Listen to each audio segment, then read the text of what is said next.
নমস্কাৰ বন্ধুসকল, welcome to my channel sports info. Shakibul Hasan, আপোনালোকে হয়তো সকলোৱে চিনি পায় সাকিবুল হাসানক। বাংলাদেশৰ এজন প্ৰসিদ্ধ ক্ৰিকেটাৰ। তাৰোপৰি সাকিবুল হাসান বিশ্বৰ নম্বৰ 1 টেষ্ট অলৰাউণ্ডাৰ। কিন্তু এই সাকিবুল হাসান বৰ্তমান 2 বছৰৰ কাৰণে বেন হৈ আছে। বৰ্তমান ইণ্ডিয়া আৰু বাংলাদেশৰ যি খেল চলি আছে সেই খেলতো সাকিবুল হাসানে অংশগ্ৰহণ কৰা নাই। কিয় বাৰু 2 বছৰৰ কাৰণে তাক বেন কৰা হৈছে? এই চেনেলটো সাবস্ক্ৰাইব কৰুন, আগৰ এনেবোৰ ভিডিঅ' পাই থাকিবৰ কাৰণে আৰু ভাল লাগিলে লাইক আৰু শ্বেয়াৰ কৰিবলৈ নাপাহৰিব। সাকিবুল হাসান বাংলাদেশ ক্ৰিকেটৰ ভিতৰতে এজন সৰ্বশ্ৰেষ্ঠ খেলুৱৈ লগতে আন্তঃৰাষ্ট্ৰীয় ক্ৰিকেটৰ এজন প্ৰসিদ্ধমানৰ অলৰাউণ্ডাৰ হিচাপে পৰিচিত। তেনে এজন মহান খেলুৱৈক 2 বছৰৰ কাৰণে ICC বেন কৰিছে, অৰ্থাৎ 2020 চনৰ অক্টোবৰ মাহলৈ কোনো ধৰণৰ ক্ৰিকেট খেল খেলিব নোৱাৰিব। আনকি 2020 চনৰ IPLতো সাকিবুল হাসানে অংশগ্ৰহণ কৰিব নোৱাৰিব।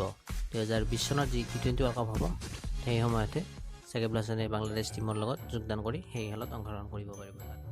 এতিয়া মেইন কথাটো হ'ল কিয়ৰ কাৰণে লাগিল বাৰু 2 বছৰৰ বেন? মানে কেছটো হ'ল, আপোনালোকে জানে চাগে মেটচ ফিক্সিঙৰ কথা। যিবিলাকে মানুহে মেটচ ফিক্সিঙত জড়িত থাকে সেইবিলাকত বুকি বুলি কোৱা হয় সেইবিলাকক। অৰ্থাৎ সাকিবুল হাসানক সেই বুকিবিলাকৰ লগত ফোনতে হওক বা ইমেইল প্ৰমাণ পাইছে। তো ICC নিয়ম অনুসৰি তেনেকুৱা কোনোবা বুকিয়ে খেলুৱৈৰ লগত কণ্টেক্ট কৰিব খুজিলে খেলুৱৈজনে ICCৰ ওচৰত জনাব লাগে যে এই কথাটো।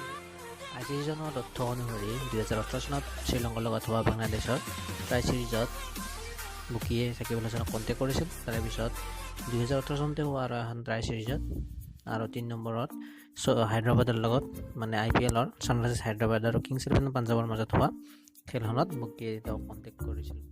খেলুৱৈ এজনক ইয়াৰ ওপৰত বহুতো প্ৰশিক্ষণ দিয়া হয়। এনেধৰণৰ বুকিয়ে কণ্টেক্ট কৰিবলৈ চেষ্টা কৰিলে বা তেনেকুৱা নাম্বাৰৰ পৰা ফোন বা SMS আহিলে সেই বিষয়ে যাতে ICCক সময়মতে অভিযোগ দাখিল কৰে তাৰ ওপৰত খেলুৱৈসকলক প্ৰশিক্ষণ দিয়া হয়। কিন্তু সাকিবুল হাসানে সেইটো কৰাৰ পৰা বিৰত থকাৰ কাৰণে আজি সাকিবুল হাসান 2 বছৰৰ কাৰণে। কেইমাহমান আগত অনুষ্ঠিত হোৱা বিশ্বকাপত সুন্দৰ প্ৰদৰ্শন দেখুওৱা সাকিবুল হাসানৰ এনেবোৰ কামে অনুৰাগীবোৰক বাৰুকৈ হতাশ কৰিছে। যদিও নৱ প্ৰজন্মৰ খেলুৱৈসকলৰ বাবে ই এটা উৎকৃষ্ট নিদৰ্শন হৈ ৰ'ব। ধন্যবাদ ভিডিঅ'টো শেষলৈ চোৱাৰ বাবে, আৰু ভাল লাগিলে শ্বেয়াৰ কৰিব, লগতে এনেবোৰ ভিডিঅ' আগলৈ পাই থাকিবলৈ আমাৰ চেনেলটো ছাবস্ক্ৰাইব কৰি দিব। ধন্যবাদ।